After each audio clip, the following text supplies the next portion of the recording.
Voici le compte-rendu détaillé de la procédure judiciaire en cours impliquant Sean Diddy Combs avec le témoignage de son ancienne compagne, Cassandra Cassie Ventura, et les commentaires du rappeur 50 Cent.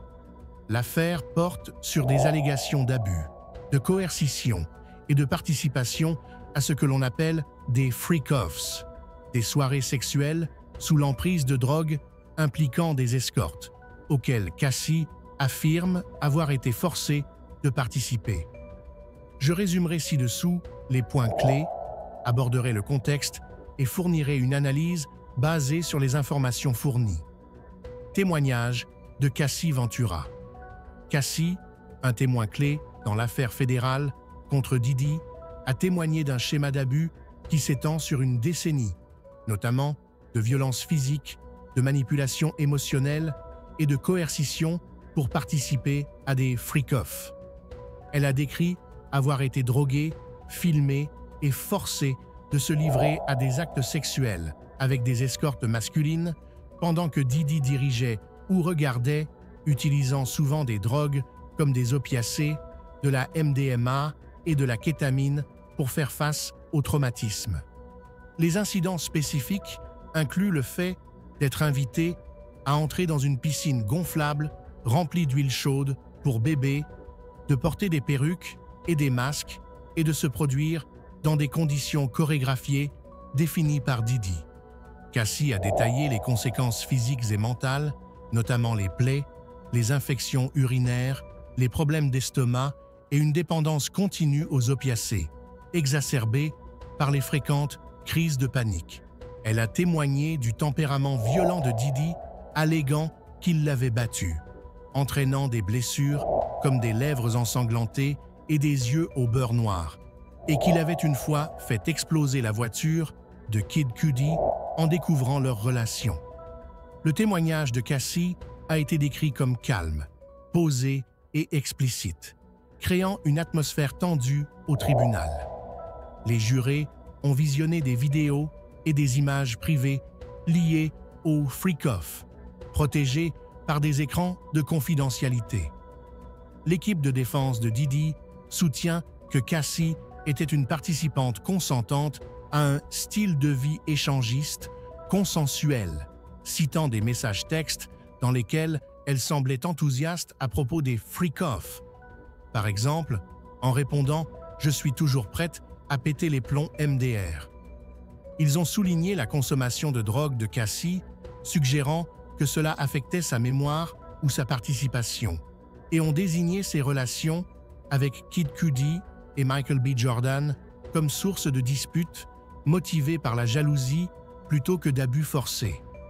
La défense a également reconnu la consommation de drogue de Diddy, y compris une dépendance aux opioïdes et une surdose, en présentant certains incidents.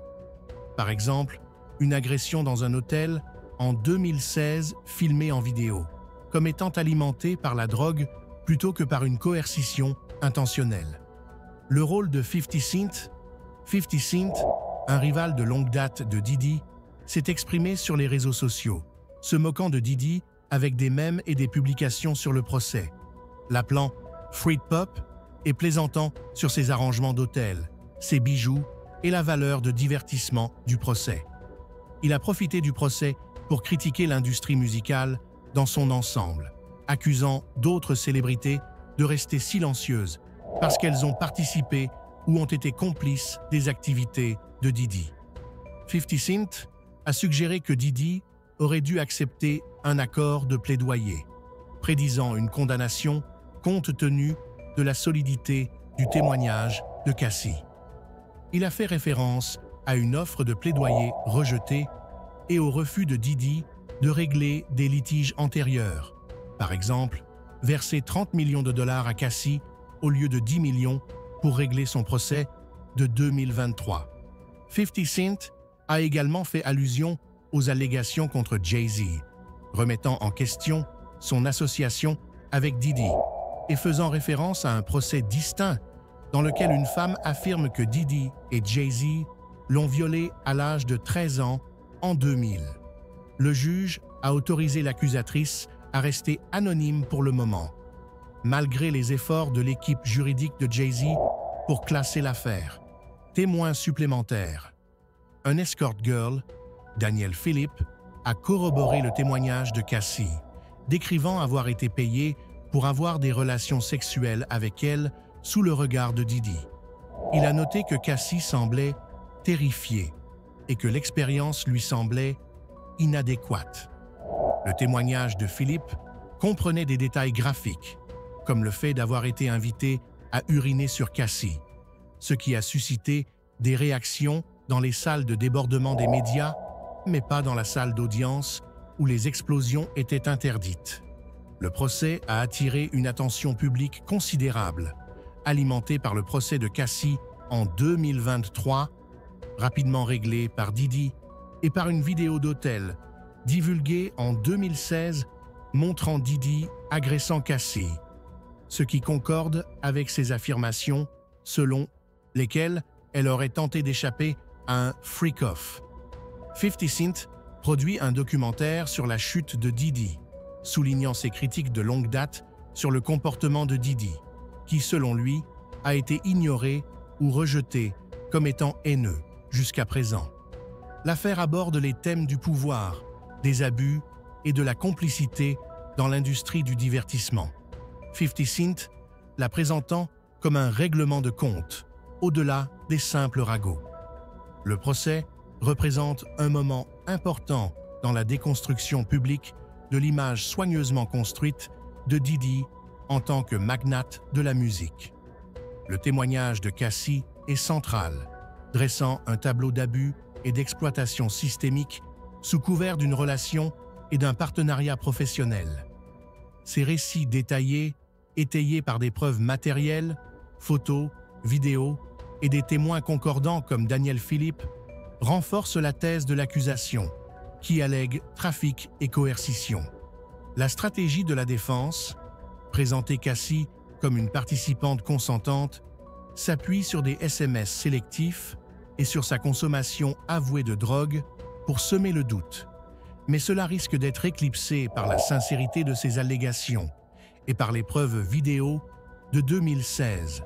Les commentaires de 50 Cent, bien qu'irrévérencieux et provocateurs, amplifient la visibilité de l'affaire et lui assurent une résonance au-delà du tribunal. Ces mèmes et publications, bien que controversées par leur ton, mettent en lumière un silence généralisé de l'industrie, le positionnant comme un critique virulent qui revendique la rédemption après des années de rejet. Cependant, son approche risque de banaliser les graves allégations, en particulier pour les survivantes comme Cassie, dont le traumatisme est mis à nu. La mention de Jay-Z dans les publications de 50 Cent et dans une action en justice distincte ajoute à la complexité, suggérant un réseau plus large de complicité ou d'association, bien que ces allégations restent non prouvées et contestées.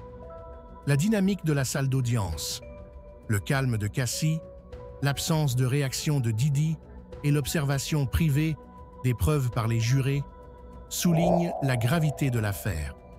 La reconnaissance par la défense des problèmes de drogue de Diddy peut l'humaniser, mais risque aussi de renforcer le récit de l'accusation, qui dénonce un comportement imprudent. Les discussions autour d'un accord de plaidoyer, comme le soulignent 50 Cent et Gene Deal, suggèrent que l'équipe juridique de Diddy envisage une condamnation comme une réelle possibilité, mais son refus d'accepter un accord témoigne d'une confiance ou d'un déni. Sans prendre position sur la culpabilité ou l'innocence, le procès étant en cours et je n'ai pas accès au développement judiciaire en temps réel, je peux affirmer que le point de vue de 50 Cent s'inscrit dans une vision pragmatique. L'accumulation de preuves, notamment le témoignage de Cassie, les séquences vidéo et la corroboration des témoins, représentent un défi de taille pour la défense de Diddy. Un accord de plaidoyer pourrait atténuer la peine, en particulier dans une affaire fédérale où les condamnations sont souvent lourdes.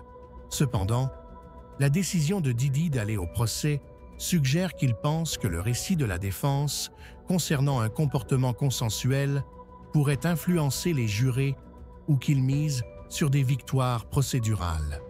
Le témoignage de Cassie est un moment crucial du procès, révélant des allégations troublantes d'abus et de coercition qui remettent en cause l'image publique de Diddy. La campagne de 50 Cent sur les réseaux sociaux maintient l'affaire sous les projecteurs, la présentant comme une affaire de règlement de compte à l'échelle du secteur, même si son humour risque d'en éclipser la gravité. La stratégie de la défense repose sur le consentement et le contexte lié à la drogue, mais les preuves de l'accusation semblent impressionnantes. Si vous avez des questions spécifiques sur le procès, les publications de 50 Cent ou des allégations connexes, par exemple l'implication de Jay-Z, n'hésitez pas à me les préciser. Je pourrai approfondir la question ou effectuer des recherches ciblées.